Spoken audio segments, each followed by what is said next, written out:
안녕하세요. 저는 세무사 박명균이고요. 국세청에서 근무를 하다가 지금은 그만두고 새로운 세무에게 대표 세무사로 활동하고 있습니다.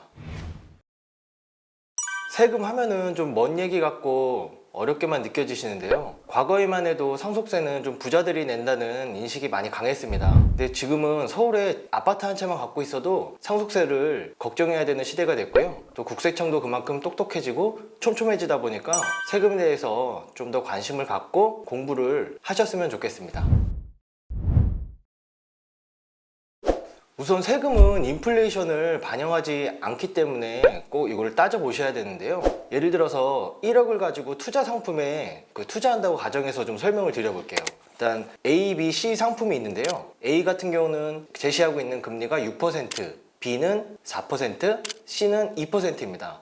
이거를 따질 게 아니고 인플레이션을 보셔야 돼요. 인플레이션 같은 경우 A 같은 경우는 4%라고 가정하고요. B는 2%, C 같은 경우는 0%로 했을 경우에 이 명목금리에서 인플레이션을 차감한 금액, 즉 실제금리죠. 그러니까 진짜로 투자했을 때 투자자가 얻을 수 있는 금리 이거를 따져봐야 되는데, 보시다시피 실질 금리는 A, B, C 상품 모두 같습니다. 2%로. 하지만 세금은 이 명목세율인 명목이자에 대해 세금이 붙기 때문에 A 같은 경우는 세금이 92만 원, B는 61만 원, C 같은 경우는 30만 원이라서 같은 실질금리 수익률이라도 세액 부담은 오히려 명목금리가 높은 A가 더 세액 부담이 많아질 수 있습니다.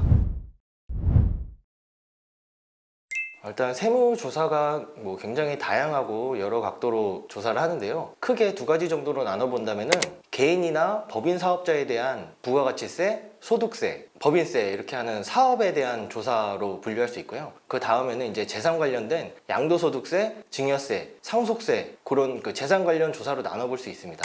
우선 조사 종류마다 담당 조사관이 요구하는 소명을 요구하는 내용이 다 달라질 수가 있는데요. 소명이 들어오면은 본인이 또 그 소명에 맞춰서 주장하고자 하는 증거와 함께 뒷받침할 만한 주장을 함께 제시를 해주셔야 되고, 예를 들어서 자금 출처 조사다 하면은 부동산을 취득하는 자금의 원천, 소득이 됐다든지 증여를 받았다든지 그런 부분에 대해서 제시를 해야 되고요. 그리고 양도세 조사라면은 본인이 실거주를 했다고 주장한다 하면은 실제로 거주를 했다는 거, 아니면은 반대로 주민등록상 같이 되어 있지만 사실상 같이 살지 않았다, 그렇게 주장할 수도 있고요. 그리고 8년 이상 농사를 지었다면은 실제로 농사를 지었다는 증거, 이렇게 소명을 할 수 있습니다.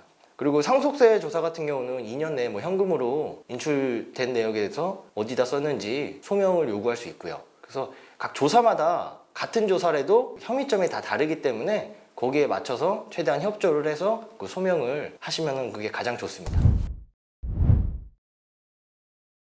저는 두 가지 정도로 말씀드리고 싶어요. 첫 번째로는 좀 신고 의무를 간과하시는 분들이 많은데, 보통 세금 신고 의무가 생기면 국세청에서는 신고하라는 안내문을 보내줍니다. 우편물로.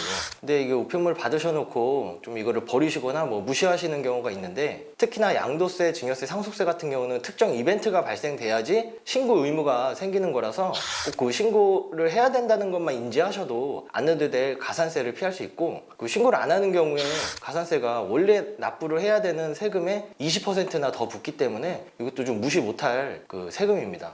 그런 거 좀 주의하셨으면 좋겠고, 두 번째로는 증여세나 상속세 같은 경우는 그래도 대부분 세무 대리인을 통해서 신고를 하는 경우가 많습니다. 그래서 세무사를 통해서 1차적으로 검토가 되는데, 특히 양도세 같은 경우는 좀 본인이 주변 얘기나 자기 스스로 판단을 해서 아예 신고를 안 하거나 아니면 좀 잘못하거나 하는 경우가 많아서, 본인은 비과세라고 생각해서 세금이 아예 없다고 생각했는데 나중에 국세청에서 요건이 안 돼서 고지를 한다든지, 그럼 몇천 몇억 정도의 고지가 나올 수 있는데, 그럼 본인 입장에서는 정말 세금 폭탄으로 느껴질 수가 있습니다.